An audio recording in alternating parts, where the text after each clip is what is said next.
I was attracted to this design because of the heliocentricity of the orbit in relation to the star. It's way off center, and of course I'm seeing a lot of orbits like that, so I wondered what they were all about.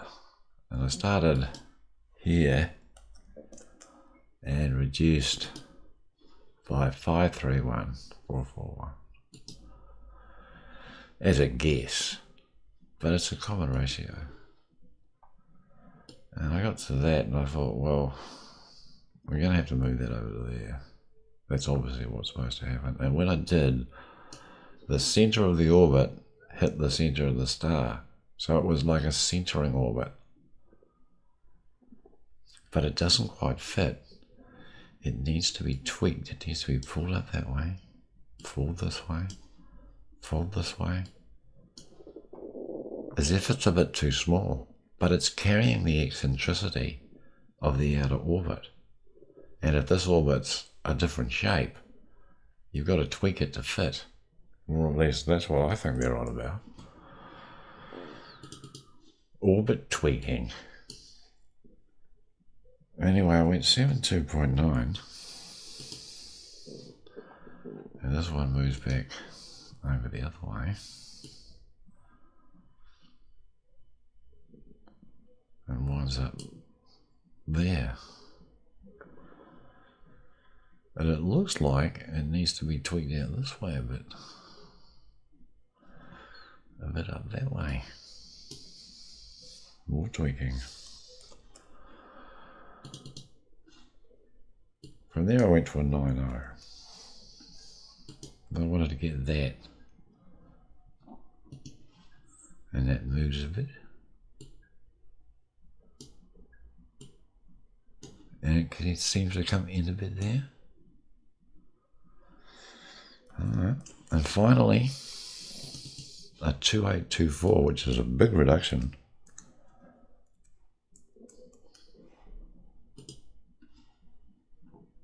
To see what's at the center, and that was a good fit.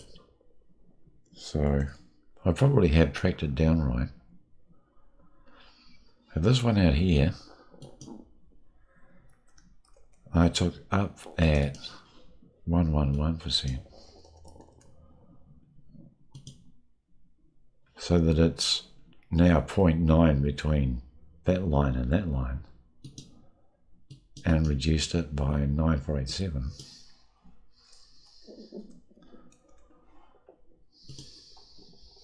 To put it there. And for this other missing circle, 5904.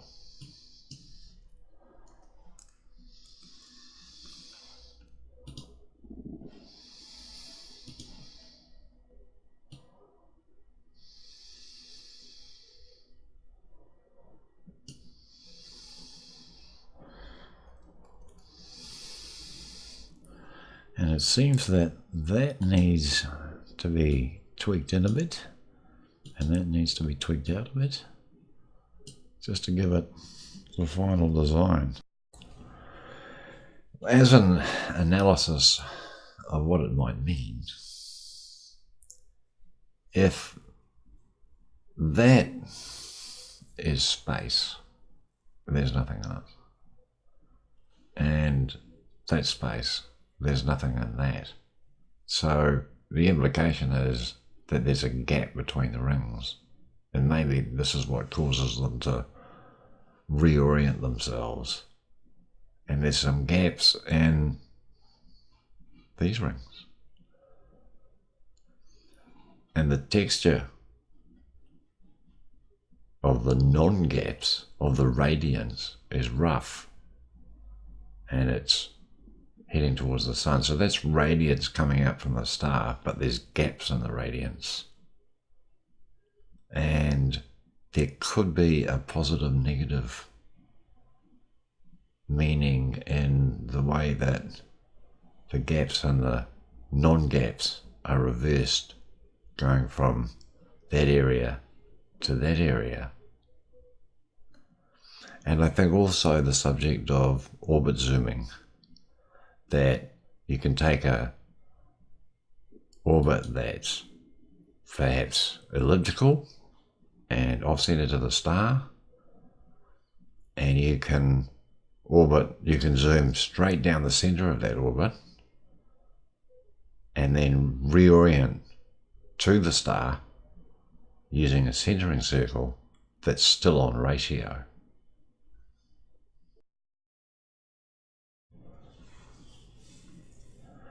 This is TW Hydrae. It's a star located about 180 light years away from us. It's a proto-disk forming solar system, and I am seeing radials everywhere and rings everywhere. They are very concentric, they're very circular and very tightly packed at about 0.974 reduction. And I'm also seeing gaps opening up in the rings, more opening up here. Do they open up and then close up and then open up again? It seems like the structure has been blasted apart a bit by radiant energy and then reforming into rings. Could it be that the matter that supports that structure is being accreted into the star, and that this disk is facing a time of disintegration, and eventually it will change from that to just the last few remnants of it, which we call planets.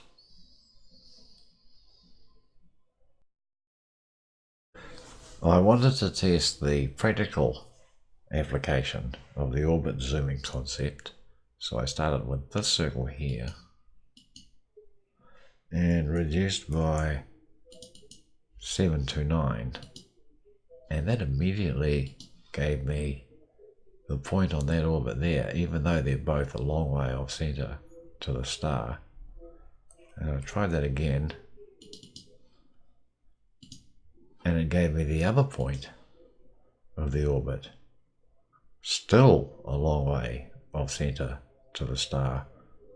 And what that means is that the orbit itself will be at the square root of the difference of those two circles,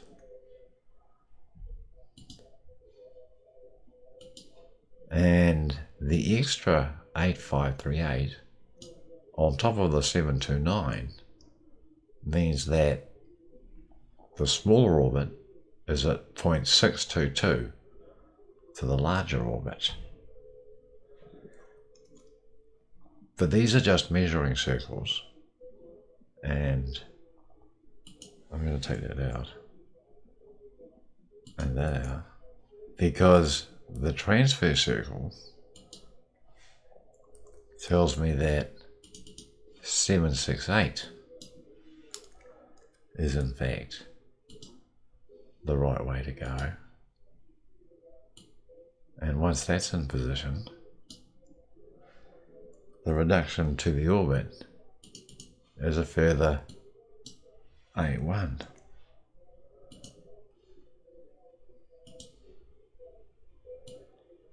And the only other thing that I'm going to do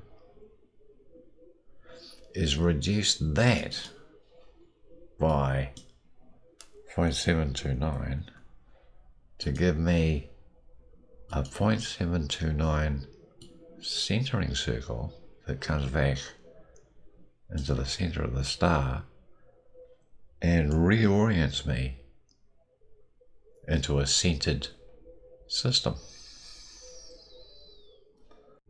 Oh, and we mustn't forget, of course, our bit of flexibility in the end for tweaking these things. And we can tweak that, make that just perhaps put that there and put that one up there, and just kind of brings the whole thing into focus, gets it all lining up.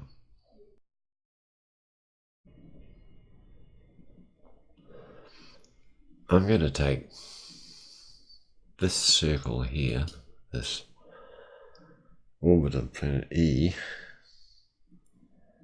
and reduce that by 622.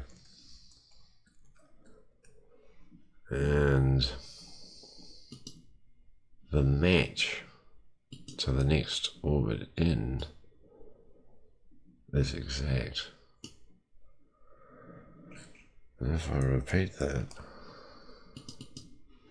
another 622.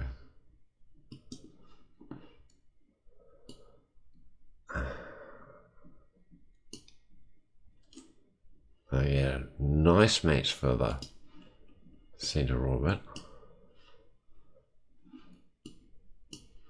but I'm going to tweak it.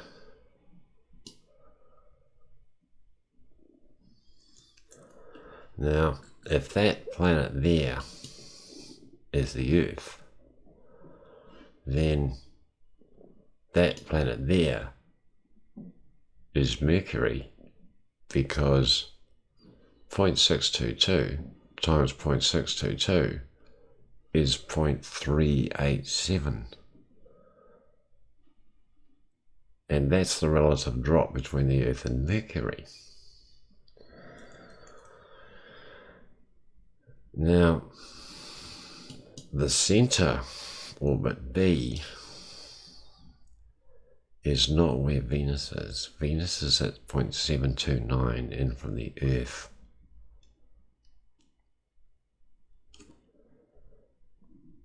And okay, what we'll do in a minute is compare those orbits to our orbits.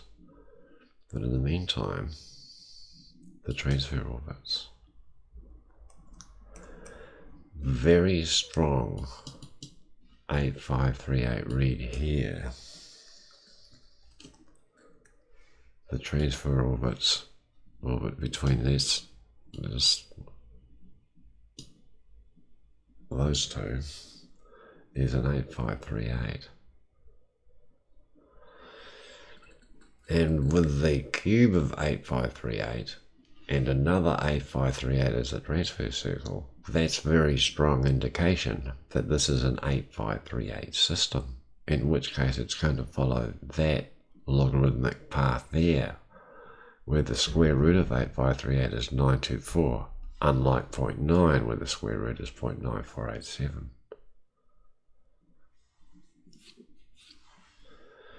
The next transfer orbit in was an 876.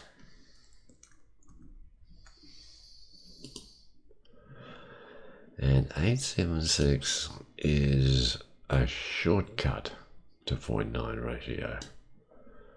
If it's 876, it's highly likely to be 0.9. It's just a quality of 876. So I put another 876 in after that one. And then finished up with an 81 to the next orbit.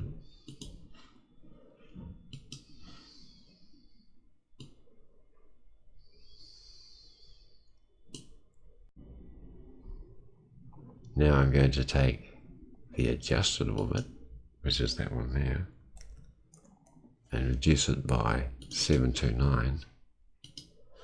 And that is going to give me a centering circle. And I'm going to leave it there because the center circle is too tiny by comparison to measure. with any accuracy. But what I'm going to do is I'm going to take the star in the centre, the adjusted orbit, the orbit of B, and the orbit of E, and make a copy.